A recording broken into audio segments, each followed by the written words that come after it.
Hi friends, welcome to Jaya's garden. அதாவது சம்மங்கியினுடைய மனம் தெரியணும் அப்படின்னா நேற்று நான் ஃபீல் பண்ணேன், அதனால உங்ககிட்ட அதை ஷேர் பண்ணுறேன். இப்போ பகல் நேரத்தில் இப்படி வரேன்ல, அப்போல்லாம் எனக்கு இந்த சம்மங்கியோட ஸ்மெல்லெல்லாம் அவ்வளோ ஒன்றும் எனக்கு பெருசாக தெரியவே தெரியாது. நிறைய பேர் அவ்வளோ இதாக சொல்லும் போதெல்லாம் அப்படி என்ன இருக்குது அப்படின்னு நான் யோசிச்சிருக்கேன். உண்மையாகவே அதை நினச்சி இப்போ ரொம்ப வருத்தப்படுறேன்.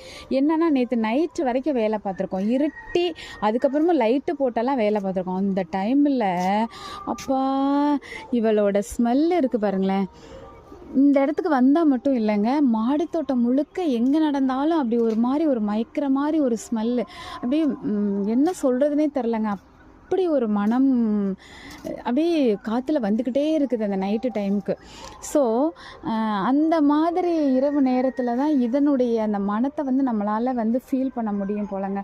இவ்வளோ நறுமணமாக ஒரு பூவில், அதுவும் மாடித்தோட்டம் முழுக்க இந்த கொஞ்சம் தான் பூத்துருக்கு, ஓரளவு எல்லாம் வாடிருச்சு.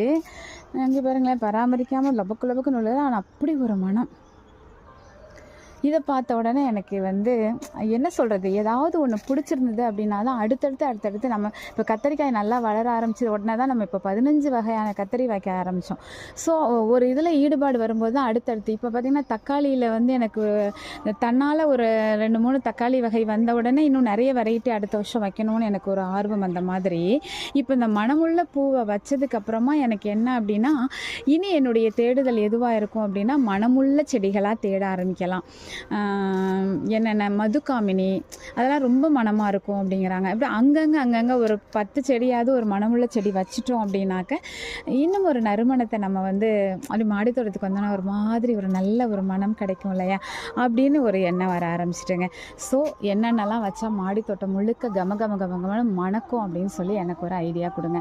அதுக்கப்புறம் இன்னொரு மரம், ஒரு குறுமரம் ஒன்று சொன்னாங்க, அது கூட நல்ல மனமாக இருக்கும். ஸோ இது மாதிரி மனமுள்ள மரம் அல்லது செடிகளை பூக்களை வளர்க்கலான்னு முடிவு பண்ணியிருக்கேன். ஸோ எனக்கு ஐடியா கொடுங்க சரிங்களா.